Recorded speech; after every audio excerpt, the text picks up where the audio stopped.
भगवान के विषय में कोई तर्क करने आवे ना, हाथ जोड़ लीजिए, जय सिया राम। आप जाइए विजेता बन के खड़े रहिएगा। शंकर जी कहते हैं राम अतर्क बुद्धि मन बानी। और जब साहब तर्क करने वाले को जीवन में कुछ मिलता उलता है नहीं। हमारे एक चाचा कहानी सुनाते हैं। एक लड़का ऑस्ट्रेलिया गया, मेलबोर्न, तर्क शास्त्र पढ़ने, पढ़कर वापस घर आया। जब घर आया तो माँ तो नाचने लगी, मेरा बेटा आ गया। उसने जाकर पिताजी को प्रणाम किया, बैठा। माँ दौड़ कर गई और एक प्लेट में 2 पीस लड्डू ला करके पानी पीने के लिए दी बेटे को। बेटा बोला, माँ मैं 5 साल तुमसे दूर रहा हूं, तर्क शास्त्र पढ़ने गया था, तुम देखो मैंने क्या पढ़ा है। माँ बोली दिखाओ। बेटा पूछा माँ से, माँ ये कितने लड्डू हैं?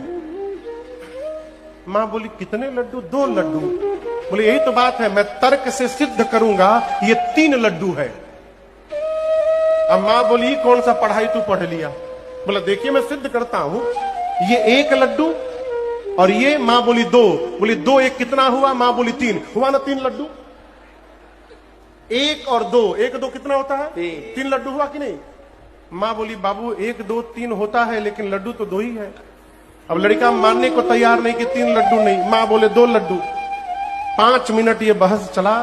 पिताजी बगल में बैठे थे, उठ कर आए, पत्नी को बोले भाग्यवान तुम गंवार की गंवार रह गई।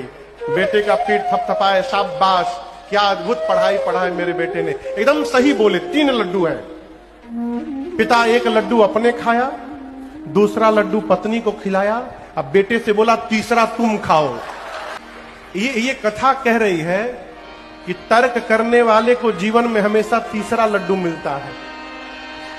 इसलिए तर्क वर्क के चक्कर में नहीं पड़ना चाहिए, अपने इष्ट में निष्ठ रहना चाहिए। ये निष्ठा ही हमको जगत में प्रतिष्ठा प्रदान कराएगी।